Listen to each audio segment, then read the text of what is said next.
Yes please come. Good afternoon sir. हाँ, good afternoon sir. आइए बैठिए। जी, थैंक यू।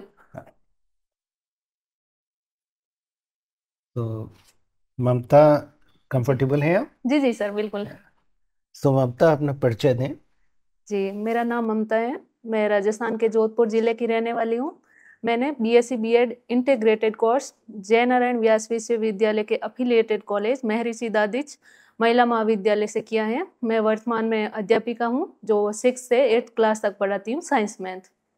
और मेरी हॉबी मांडना आर्ट है, और मुझे राजस्थानी फ़ोक सॉन्ग सुनना भी पसंद है, तथा साइक्लिंग में भी मेरा इंटरेस्ट है। सो आप जोधपुर राजस्थान से। जी सर। तो जोधपुर जब मैं गया था तब मैंने वहाँ पे सुना पधारो हमारे देश। जी सर। वहाँ का एक तरह से एंथम है जी। राजस्थान का। तो आप बतलाएं, पधारो हमारे देश, हम क्यों पधारे राजस्थान? जी सर। तो ऐसी क्या चीज़ है राजस्थान में कि राजस्थान में आना आवश्यक है? जी। राजस्थान में जो पधारो हमारे देश हैं, वो टूरिज़्म के लिए प्रसिद्ध हैं, जिसमें टूरिस्ट को आकर्षित करने के लिए ये गाया जाता है। राजस्थान पधारने के सर कई कारण हो सकते हैं। इसमें सबसे बेहतरीन कारण होगा यहाँ के लोग जो आपको वेलकम करेंगे, वो अन्य स्टेट की तुलना में बहुत अच्छे से करेंगे। सेकंड सर, आपको धार्मिक टूरिज़्म से लेकर जो थार का मरुस्थल है, ऐतिहासिक स्थल है, वो सभी चीज़ें देखने को मिलेगी। राजस्थान में ऐसा होगा कि विभिन्न प्रकार के जो टूरिस्ट एक्सपीरियंस आप अलग-अलग स्टेट में लेते हैं, वो एक ही जगह मिल जाएँगे। जैसे अरावली बायोडायवर्सिटी से लेकर थार का रेगिस्तान है सर, धार्मिक पुष्कर जैसे स्थल हैं, मेले हैं। सो राजस्थान को रंग रंगीला राजस्थान भी कहते हैं।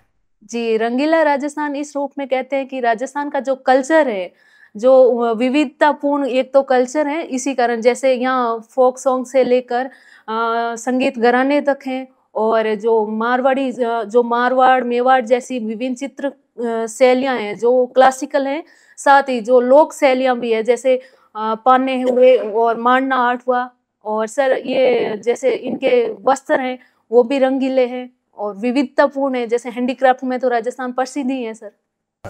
जी। सो राजस्थान में और भी बहुत कुछ है। राजस्थान में अ, जो सोलर एनर्जी का प्रोडक्शन है, जी सर। उसके बारे में कुछ बतलाएंगी कि राजस्थान में ये जो सोलर एनर्जी का कितना पोटेंशियल है और कितना ये बिजली वहाँ बनती है? जी सर। वर्तमान में सरकार द्वारा जो रिन्यूएबल एनर्जी पॉलिसी है, उसमें सरकार का target 125 gigawatt renewable energy produce करना है, जिसमें हाइब्रिड, सोलर और ये विंड एनर्जी तीनों शामिल होंगी। वर्तमान में 23 गीगावाट उत्पादन हो रहा है, और सोलर एनर्जी जो जैसलमेर, जोधपुर और सर बाड़मेर का रीजन है, ये सोलर एनर्जी के लिए मतलब हाईली पोटेंशियल रीजन है। और सर एग्जैक्ट डाटा की पोटेंशियल क्या है, वो अभी मुझे सर याद नहीं है, सॉरी। तो विंड एनर्जी का क्या पोटेंशियल है? आपको लगता है कि विंड एनर्जी राजस्थान में इसका स्कोप और अधिक है और हम लोग और टारगेट बढ़ा सकते हैं? जी, विंड एनर्जी का राजस्थान में अच्छा स्कोप है, वो भी थार के डेजर्टेड जो एरिया है इसमें। इसका एक कारण ये है कि यहाँ पॉपुलेशन डेंसिटी कम है, और दूसरा जो हवाएँ हैं वो एज़ अकॉर्डिंग है, जो विंड एनर्जी प्रोड्यूस करने के लिए सर होनी चाहिए। तो ये अन्य राज्यों की तुलना में थोड़ा अच्छा पोज़ीशन रखता है सर। राजस्थान बॉर्डर स्टेट जी सर। है ना, हमारा बॉर्डर लगता है दूसरे देशों के साथ। तो हमको आप बताएं, भारत की कितनी तैयारी है डिफेंस में? भारत इस समय क्या, कितना तैयार है? डिफेंस में भारत की शक्ति क्या है? जी सर, भारत डिफेंस जो खर्च होते हैं उसमें टॉप 5 कंट्रीज में आते हैं। और सर विभिन्न जो डीआरडीओ के माध्यम से एंड इसरो के माध्यम से जो विभिन्न मिसाइलें हैं, जैसे इंटरकॉन्टिनेंटल मिसाइल, उन पर अभी कार्य चल रहे हैं। और सर सेना जो थल सेना है और नेवी, इन दोनों में काफ़ी मजबूती की दिशा में प्रयास हो रहे हैं, जैसे सबमरीन निर्माण। और सेना में सर जैसे जोरावर जैसे जो टैंक है, और एक अभी नया इंट्रोड्यूस किया उसका सर सॉरी मैं नाम भूल रही हूँ, जो लद्दाख जैसे जटिल एरिया में भी हो सकते हैं। और सर एयरफोर्स है उसमें काफ़ी प्रयास किए जा रहे हैं, विशेषतः अरुणाचल साइड के क्षेत्र में विभिन्न जो पैड बनाए जा रहे हैं जहाँ हेलीपैड बोलते हैं सर। तो सो ममता, हम लोग 26 जनवरी को, जिस दिन हम अपना रिपब्लिक डे मनाते हैं, जी सर। उस दिन अपनी शक्ति को प्रदर्शित भी करते हैं। तो क्या ये पैसे की बर्बादी नहीं है? हम क्यों इतने बड़े स्तर के ऊपर पैसा खर्च करते हैं, दुनिया को दिखाते हैं? जी, क्या ये फायदा है इसका? पैसों की बर्बादी नहीं कहा जा सकता सर, ये एक प्रकार से मार्केट को आकर्षित करने का एक स्रोत होगा। दूसरा, अपने जो कंट्री है उसमें अपनी शक्ति को प्रदर्शित करने और लोगों में एक प्रकार से गवर्नमेंट का विश्वास बनाए रखने का भी सर स्रोत है। धन्यवाद। जी, थैंक यू सर। ओके, आपका ऑप्शनल हिस्ट्री है। जी सर। हड़प्पन सिविलाइजेशन जी को शहरी क्रांति कहा गया, जी आपके सर। इस पे क्या विचार है? जी सर, हड़प्पन सिविलाइजेशन अपने भारत की प्रथम नगरीय क्रांति कहा जाता है। और सर जो हमें पुरातात्विक साक्ष्य मिले उसके आधार पर हम कह सकते हैं कि वो एक नगरीय क्षेत्र या नगरीय सभ्यता रही है। नगरीय सभ्यता की कोई भी डेफिनेशन इस आधार पर होती है कि एक बड़ी आबादी लगभग 70 से 75% नगरों में निवास करती हो या उनका गैर कृषि पेशा हो। तो सर जो हड़प्पन पुरातात्विक साक्ष्य है उनमें मिलते हैं कि व्यापार एक उनका मुख्य पेशा था और जो नगर में एक रूपता और नगरीय सुविधाएं थी सर, तो उस आधार पर इसको शहरी क्रांति कहा गया। जी सर। ओके, आप मुझे कालक्रम बता सकते हैं प्राचीन भारत से मध्यकालीन भारत तक? कालक्रम। कालक्रम मीन्स सिर्फ time period sir? Yes yes. जी सर, प्राचीन भारत का इतिहास वैसे तो 50-60 लाख साल पहले से होते हैं, जब पुरातात्विक जो मानव की खोज हुई थी, जैसे रोबोट जो ब्रेस्टफुट थे जिनके द्वारा हस्तकुटार का खोज किया गया था मद्रास में। सर प्राचीन भारत का पीरियड चलता है पूर्व मध्यकालीन भारत तक, जो 800 के आसपास, 800 एडी के आसपास शुरू होते हैं। ओके। जी आपको गार्गी पुरस्कार भी मिला। जी सर। गार्गी जी एक ब्रह्मवादिन रही वैदिक पीरियड के दौरान। जी आप एक आधुनिक महिला को ब्रह्मवादिन से तुलना कर सकते हैं, आधुनिक महिला की? आधुनिक महिला, सर मैं ये ब्रह्मवादी का मतलब नहीं समझ पा रही, सॉरी सर। इन्होंने काफ़ी एजुकेशन अटेन की उस समय, जी है ना, हिम्स को कंपोज किया। जी तो मेरा आपके लिए प्रश्न ये था कि हमारी जो आधुनिक महिलाएं हैं इनको ब्रह्मवादिन से कंपेयर कर सकते हैं, तुलना जी कर सकते हैं? जी, जैसे गार्गी जो प्राचीन वैदिक कालीन महिला रही है, उनका मैं ये समझती हूँ कि वो साक्षर होने के साथ साथ एक शिक्षित और विद्वान महिला रही थी। और आधुनिक महिलाओं में मेरी अपेक्षा ये है कि वो भी इस तरीके से उनको फॉलो अप करे सर। ओके। जी आपने इलेक्शन अवेयरनेस कैंपेन को लीड किया है। जी सर। जो हमारे यंग जो जनरेशन है उनके बीच एक उदासीनता है, एक वोटर एपिथी है, जी वो वोट नहीं करना चाहते। जी सर। आप कैसे इनकरेज करोगे यंग पीपल को? जी, इसके वोट नहीं करने के सर कई संरचनात्मक कारण हैं और कई अन्य कारण युवाओं की तरफ से हो सकते हैं। तो हम संरचनात्मक कारणों पर, जैसे जो इंटरनल पार्टी पॉलिटिक्स है या क्रिमिनलाइजेशंस ऑफ पॉलिटिक्स, ये मुद्दे हम धीरे धीरे सॉल्व कर पाएंगे। और त्वरित रूप में युवाओं को इस तरफ आकर्षित करने के लिए सर अवेयरनेस कैंपेन और उनका वोट का महत्व समझाना सर जरूरी हो पाएगा अभी तो। आपने स्कॉलरशिप के लिए भी काम किया है, इंस्पायर किया है स्टूडेंट्स को। जी फिर भी हमारे छात्र वंचित रह जाते हैं स्कॉलरशिप से। सॉरी सर, मैं इसमें आपको करेक्ट करना चाहूँगी कि ये जो इंस्पायर स्कॉलरशिप है ये मुझे मतलब मिली थी 12th के लिए सर। Okay okay. जी सर। तो मेरा प्रश्न ये है कि कैसे हमारे जो छात्र हैं कुछ वंचित रह जाते हैं, तो स्कॉलरशिप स्कीम्स की पहुंच को बढ़ाने के लिए क्या कदम उठाए जाने चाहिए? जी, जैसा कि मैं खुद भी देख पा रही हूँ, मुझे भी जब ग्रेजुएशन के टाइम स्कॉलरशिप मिलनी थी और मैं खुद फर्स्ट ईयर में चूक गई थी उसके लिए। तो मुझे सर इसका एक मेन कारण लगता है स्कॉलरशिप के बारे में पता नहीं होना, और सेकंड, पता होने के बावजूद जो डॉक्यूमेंट्स और जो फॉर्मेलिटीज चाहिए उसमें जटिलता थोड़ी ज़्यादा होती है। और तीसरा जो इंस्टीट्यूट है, जो जैसे कि सर कॉलेज हुआ या स्कूल हुआ, वो सक्रिय रूप से भागीदारी निभाते नहीं है आगे से आकर बच्चों को, क्योंकि उन्हें रहता है कि शायद स्कॉलरशिप के थ्रू जो पेमेंट मिलना चाहिए वो वक्त पर नहीं मिलेगा सर। ओके, आपको जी साइकिलिंग करना भी पसंद है? जी सर। इतना ट्रैफिक कंजेशन है, पोल्यूशन है, आपको क्या लगता है कि साइकिलिंग को, जब हम शहरी योजना के बारे में बात करते हैं, तो साइकिलिंग को इम्पोर्टेंस दिया जाना चाहिए, महत्व दिया जाना चाहिए? जी सर, जैसा कि मैं इस बार पहली बार दिल्ली आई थी और मैंने दिल्ली का ट्रैफिक ये सब पहली बार देखा, तो मुझे सर ऐसा लगा कि साइकिलिंग यहाँ होना चाहिए एक पार्ट के रूप में। जैसे जो साइड ट्रैक बने हुए हैं जो बाइक के लिए हैं जनरली, उसमें भी सर बसें जैसी चीज़ें घुसा दी जाती हैं। तो ऐसा होना चाहिए कि जैसे ये अपने पॉल्यूशन की समस्या भी काफ़ी हद तक सॉल्व हो पाएंगी सर। साइकिलिंग हुआ, बाईसाइकिलिंग हुआ, ये दोनों चीज़ें होंगी तो। ओके। जी उसके अलावा आपने स्वच्छ भारत अभियान को लीड किया है। जी सर। जी आपको क्या लगता है कि क्लीनलीनेस हमारे समाज में एक वैल्यू की तरह अभी नहीं उभरी है? अभी भी हम सीरियसली नहीं लेते हैं क्लीनलीनेस को। आपके क्या विचार है इसमें? जी सर, ये जो स्वच्छता है उसको सीरियस लेने का सर अभी सिविक एक सेंस होना चाहिए, वो अभी विकसित कम हुआ है सर। और पढ़े लिखे लोगों में भी हम ये कमी देख पा रहे हैं। हालांकि जो कम पढ़े लिखे थे उनमें ये थोड़ा ज़्यादा सेंस मुझे लगता है सर था। आप किसी देश का उदाहरण देना चाहोगे कि हमें इस तरीके से क्लीनलीनेस पे वर्क करना चाहिए? सर यूरोपियन कंट्रीज है उनका अच्छा है। थैंक जी you, sir, that's thank you sir. Mamta, आप एक अध्यापिका के रूप में काम कर रहे हैं ना अपने, जी शायद सर। स्कूल भी आपका आपके घर के आसपास ही है, भोपाल जी घर सर, के? 9 किलोमीटर दूर है। जी जी, तो घर पे रहती हैं ना, घर पे जी रहती हैं अपने पेरेंट्स के साथ ना? जी तो एग्रीकल्चर में देख रहा था, आपका एग्रीकल्चर कृषि कृषक परिवार है आपका, तो क्या आप किसी तरह से फैमिली को कृषि के कार्यों में भी मदद करती हैं? जी सर, ऐसा कभी हुआ नहीं वैसे। कृषि कार्यों में इंटरेस्ट नहीं है आपको? जी, कृषि जैसा मुझे बस पढ़ाई में मैं बिजी रही हूँ तो कभी रहा नहीं।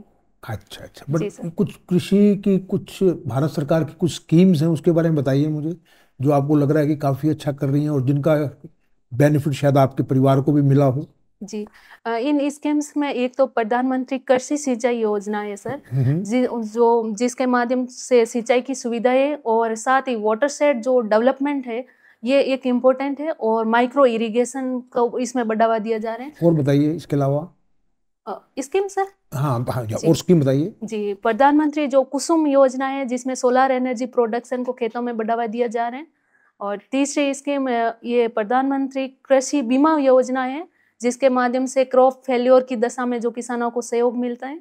और सर किसान सम्मान निधि योजना है। गुड। जी ये आप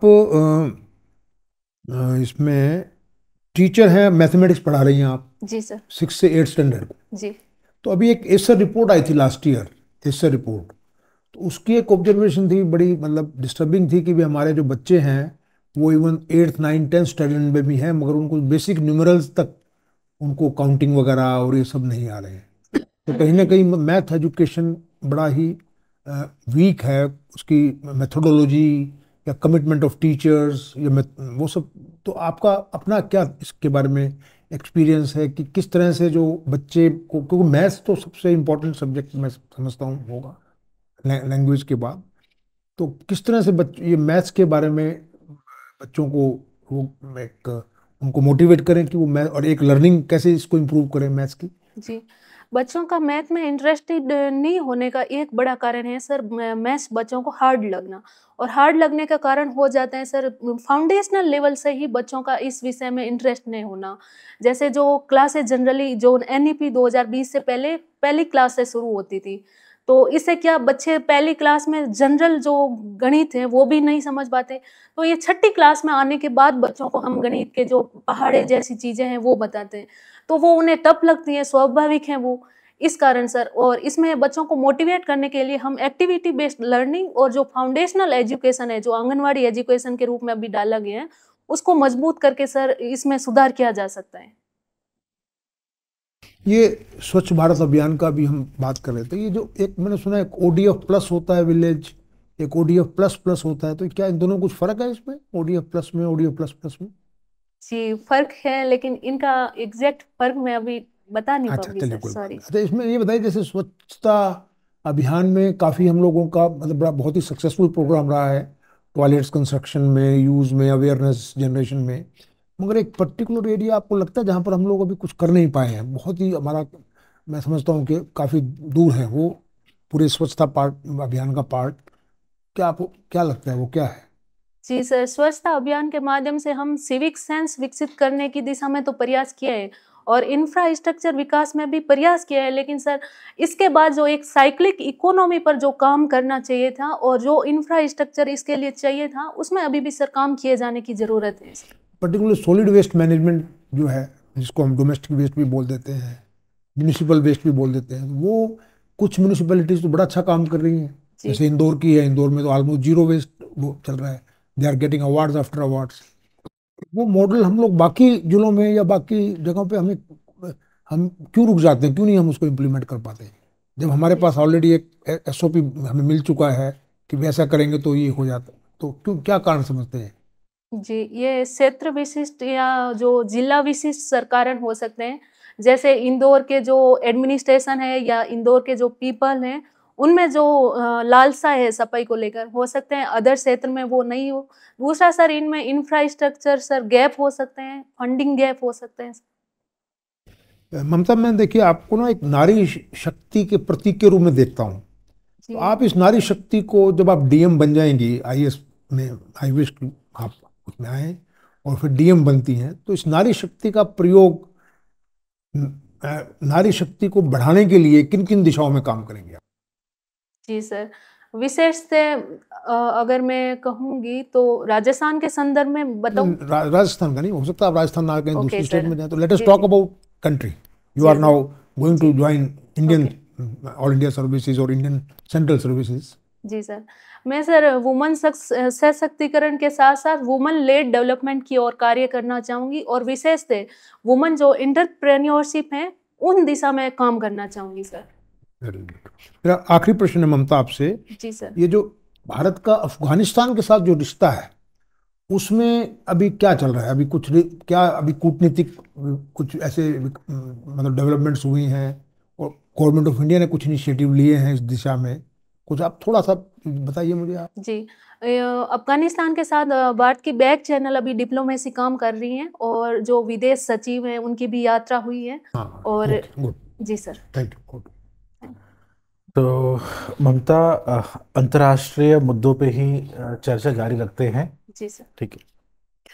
तो मैं आपसे भारत की जो नेबरहुड पॉलिसी है, इसके बारे में आपका विचार जानना चाहूँगा।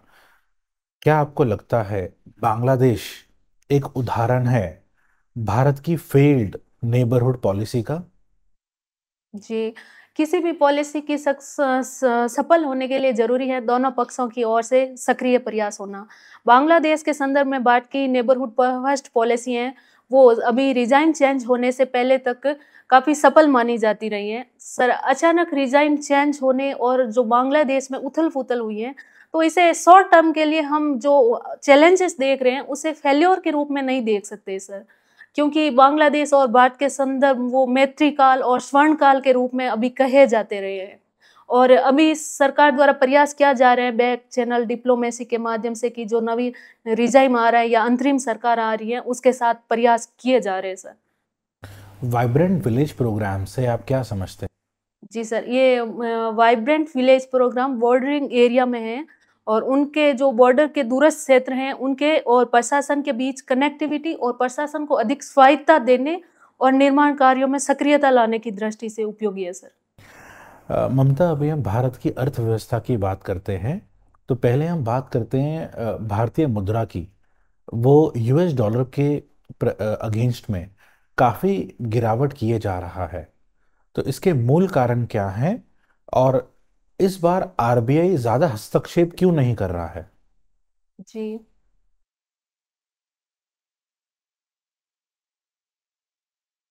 भारतीय जो मुद्रा है अभी जो गिरावट देखी जा रही है ये सामान्यतः डॉलर के सापेक्ष देखी जा रही है। तो इसका एक कारण होता है सर जो फेडरल रिजर्व है यूएसए का उसके द्वारा टाइट मॉनेटरी पॉलिसी अपनाई जा रही है। और सेकंड सर जो इंटरनेशनल अनस्टेबिलिटीज और जो जैसे यूक्रेन रशिया वार है और इजराइल हमास जैसे वार की सिचुएशन है, इस वजह से अपना एक्सपोर्ट प्रभावित हो रहा है, तो वो डॉलर का उतना आवागमन नहीं हो पा रहा है। और सर रिजर्व बैंक द्वारा जहाँ तक हस्तक्षेप का सवाल है, तो रिजर्व बैंक के सामने दो चैलेंज है। एक तो ये एक्सचेंज रेट स्टेबल करना, दूसरा इन्फ्लेशन कंट्रोल करना। तो भारतीय रिजर्व बैंक का अभी sir main focus inflation control पर है सर। भारत की अर्थव्यवस्था को आप 2030 में, आज से 5 साल बाद, कहाँ पे देखते हैं?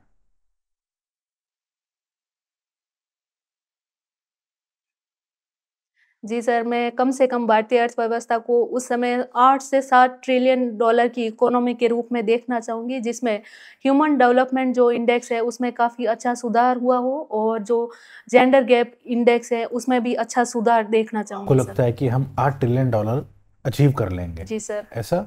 और अभी वर्तमान स्थिति क्या है? जी सर, करीबन 4 ट्रिलियन 4 है, डॉलर। तो 5 साल में दुगुना ग्रोथ। जी तो उसके लिए तो अगर हम एनुअल ग्रोथ रेट देखें तो वो लगभग 20% होगा, जी पर हम तो अभी डबल डिजिट में कभी आए नहीं।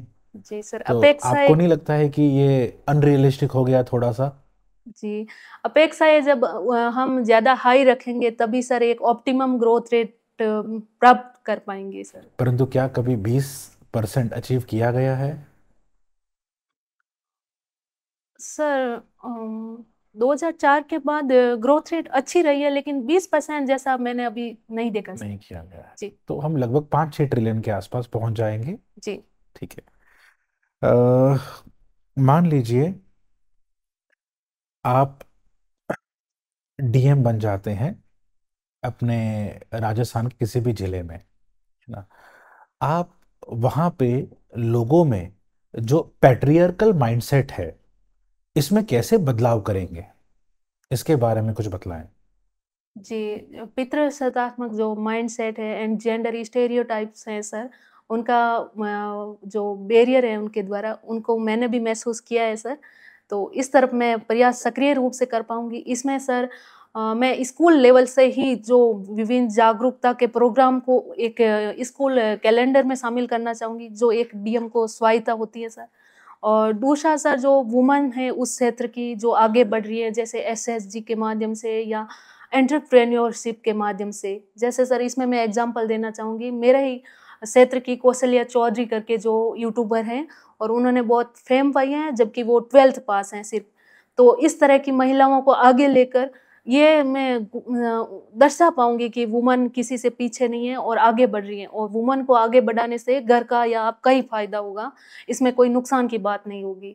और सर वुमन सेफ्टी की तरफ भी मैं प्रयास करूँगी।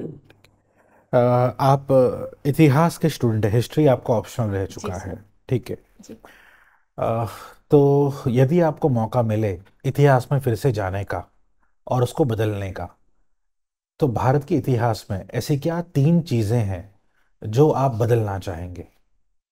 जी सर, सर्वप्रथम मैं 1906 के बंगाल का विभाजन।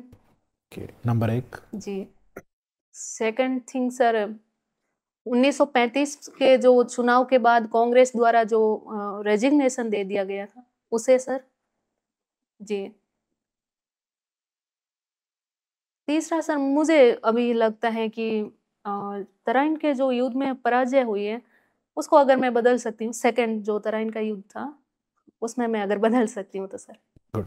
जी मेरा अंतिम प्रश्न ममता, आप सिविल सेवाओं में क्यों आना चाहते हैं? जी सिविल सेवा में आने का सर मेरा व्यक्तिगत एक महत्वाकांक्षा बोल सकती हूँ कि मुझे जो जिस तरह से मेरा व्यक्तित्व है या जो मेरे में एनर्जी है, उसका प्रयोग मैं सिविल सेवा में आके करूँगी तो अच्छा होगा।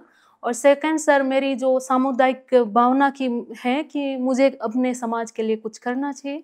तीसरा सर, सिविल सेवा का अपना जो नेचर है, जैसे डाइवर्स नेचर, वेरियस चैलेंजेस और एक ब्रॉड वर्क कल्चर मिलेगा मुझे, इस दृष्टि से सर। धन्यवाद ममता, मैं जी थैंक चेयरमैन यू सर को सर। पास ऑन करता हूँ। तो जी ममता, भारत के लिए निर्यात क्यों आवश्यक है? जी सर, निर्यात सर कई दृष्टि से आवश्यक है। एक ग्लोबल चेन में जो सप्लाई चेन है उसमें जुड़कर ही भारत एक 1947 2047 तक विकसित अर्थव्यवस्था बन पाएगा। और निर्यात के माध्यम से जो घरेलू रोजगार की दशाएं उत्पन्न हो पाएंगी और सर विदेशी मुद्रा प्राप्त होगी, तो उससे एक फॉरेक्स मजबूत रिजर्व बन पाएगा सर। और कुछ विकसित भारत के लिए निर्यात की कोई अहमियत है? जी सर, बिल्कुल विकसित इस दृष्टि से कि निर्यात और बाजार होगा तभी उत्पादन होगा सर, और उत्पादन होगा तभी अर्थव्यवस्था में विकास आ पाएगा सर। गुड। अंतिम प्रश्न मैं आपसे पूछना चाहूँगा हिस्ट्री पे ही, जी कि हिस्ट्री के कौन से लेसन्स आप सीखना चाहेंगी कि भारत को फिर कोई तकलीफ ना हो विकसित भारत बनने में? हिस्ट्री से क्या सबक लेके हम आगे बढ़ेंगे कि विकसित भारत में हमें कोई तकलीफ ना? जी, इससे मैं एक उदाहरण के माध्यम से दर्शाना चाहूँगी कि सर जो मोहम्मद बिन तुगलक रहे हैं, उनके द्वारा जो योजनाएँ थी, वो उस समय की क्रांतिकारी योजनाएँ थी, लेकिन उनका ग्राउंड लेवल पर सही से इम्प्लीमेंटेशन नहीं होने के कारण वो योजनाएँ असफल हो जाती हैं। तो विकसित भारत के लिए ये ज़रूरी होगा कि जो योजनाएँ या कार्यक्रम बनाए जाए, वो इस रूप में बनाए जाए कि उनको व्यावहारिक रूप में लागू करना सफल हो सर। जी। धन्यवाद ममता। जी, थैंक यू सर। इसके साथ हम अपना मॉक यहीं पे समाप्त करते जी, हैं। Thank you. आप बाहर प्रस्थान करें, हम आपको बुलाएंगे। जी, thank you very much sir. So Mamta, आपको कैसा लगा आज आपकी परफॉर्मेंस? जी, सुधार की संभावना हमेशा रहती है, तो रहेगी सर। और इसके अलावा कहीं कुछ अ, अपने आप आपने एसेस किया क्या, आज क्या सुधार की आवश्यकता है? जी सर, जैसा कि मैं खुद को बहुत ऐसे असंतुष्ट मानती हूँ, तो मुझे काफ़ी चीज़ों में सुधार की लग रही है, जैसे मेरा नॉलेज, अपने एरिया है, उसमें थोड़ा मुझे और वर्क करना चाहिए सर। सो ममता, ओवरऑल आपकी पर्सनैलिटी, आपका ऑरा, आपका वार्तालाप बहुत अच्छा है। जी, thank you so sir. Panel बहुत इम्प्रेस्ड है आपसे। जी, थैंक यू। सुधार की जहाँ तक बात है तो सुधार तो डेफिनेटली करना चाहिए और सुधार की संभावना रहती है। जी आपके केस में आपकी पकड़ बहुत अच्छी है सभी विषयों पे, लेकिन शायद डेप्थ की कमी है।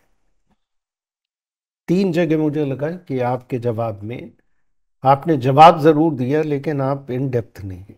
जी सर, बिल्कुल। ठीक है, जी। तो वो रिन्यूएबल सोर्स ऑफ एनर्जी जी, क्या मैं सर लिख टारगेट? सकती हूँ? हाँ, जी, थैंक यू। जहाँ पे फिगर्स की बात नहीं थी वहाँ आपने बहुत अच्छा किया, लेकिन जहाँ पे अपने जवाब को एक पुश देना होता है वहाँ पे थोड़ा सा आपको फिगर की सपोर्ट देनी पड़ती, जबकि सवाल ही ये हो कि क्या टारगेट था और कितना जनरेट कर रहे हैं। ठीक है, जी सर। तो रिन्यूएबल एनर्जी के बारे में, डिफेंस की ताकत क्या है भारत की, जी सर। उसके बारे में, कितना एक्सपोर्ट इस समय हम लोग कर रहे हैं, जी कितना अधिक हम लोगों का डिफेंस में प्रोडक्शन हो चुका है, जी सर। जी तो ये भी फिगर से ही आता है। जी, बिल्कुल। फिर 26 जनवरी में भी आपने जवाब दिया कि ये वेस्ट ऑफ मनी नहीं है, ये तो हम लोग भी जानते हैं। इससे भारत की कौन सी ताकत दिखलाई देती है विश्व को? हम अपनी ताकत भी तो दर्शाते हैं ना, और अपनी कल्चर भी दर्शाते हैं। जी सर, तो बिल्कुल। ताकत के अलावा कल्चर भी है जी इसमें। जी सर, और डायमेंशन ऐड विदेशी भी आते हैं हमारे यहाँ, जी जी तो उनके सामने भी हम ये दिखलाते हैं कि भारत अग्रेशन नहीं करता लेकिन हमेशा तैयार रहता है।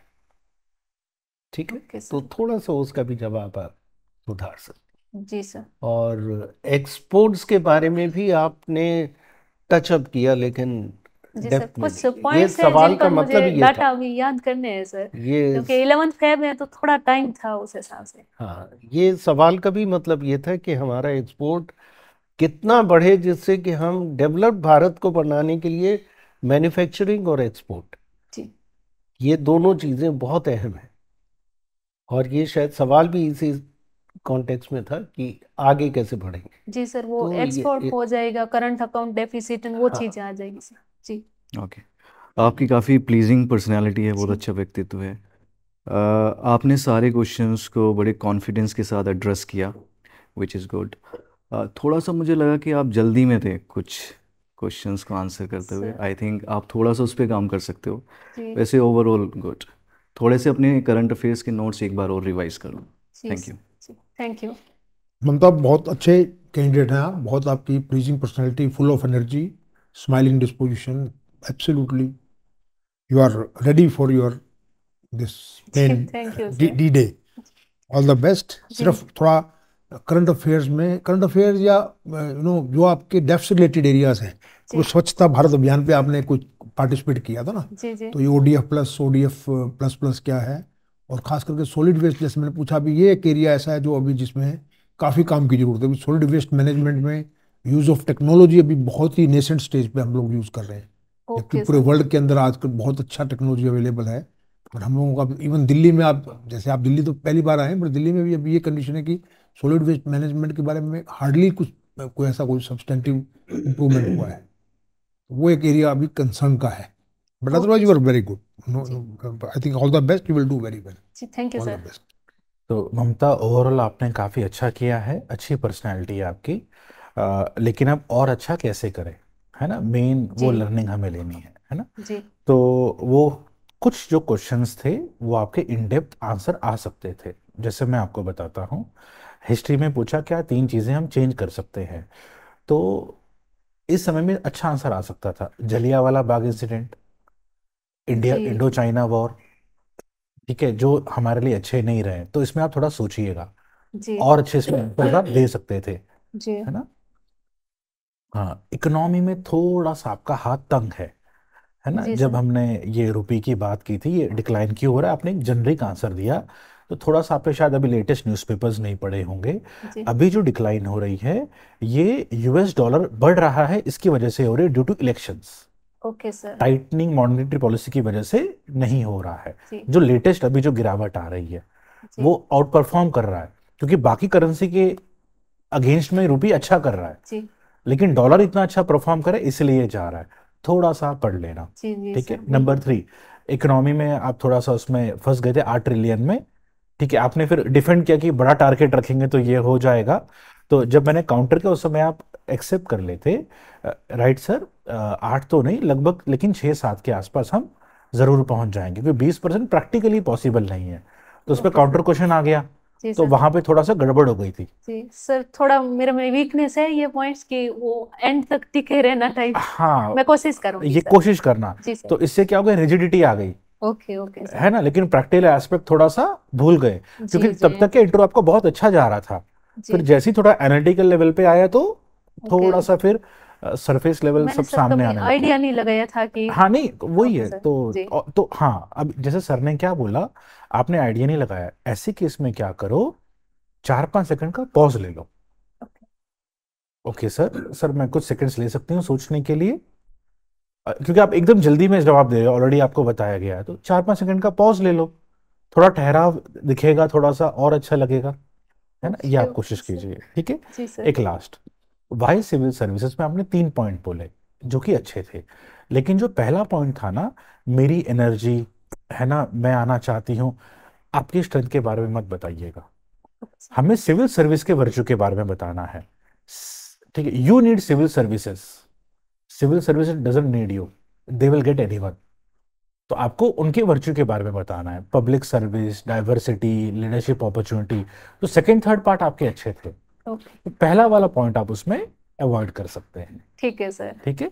तो इससे क्या होगा, आपके और मार्क्स अच्छे आएंगे, हालांकि हमने अच्छे दिए हैं, बट फिर भी I am sure you will do well, ठीक है। Wish you all the best. So Mamta, कोई सवाल आपका? जी सर, मेरा एक सवाल तो यही था, वाई सिविल सर्विसेज, जो सर ने संबोधित कर दिया है। हाँ। और सर मैं ये जैसे हिस्ट्री की घटनाएं बदलना है, तो उसमें सर मुझे वो बंगाल विभाजन थोड़ा अच्छा लगता है। वो तो अच्छा है, हाँ, जी वो तो अच्छा है, वो बाकी बहुत और अच्छा नहीं, है। आपने वो अच्छा था, अच्छे पिकअप किए थे, हाँ। लेकिन वो आपको सुझाव ये दिया जा रहा है कि थोड़ा सा विजन उस ढंग का रखो हाँ, कि हम सेकंड लोग थर्ड, अखंड हाँ, भारत की बात करते हैं। Okay okay sir. आपने देखा है भारत के पार्लियामेंट में भी अखंड भारत का नक्शा लगा हुआ है।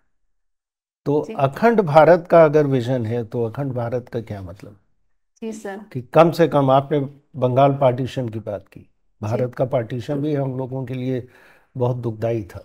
जी सर, बिल्कुल। हम्म? जी। तो कुछ इवेंट्स हैं जो आज तक वो तंग करते हैं। जी सर।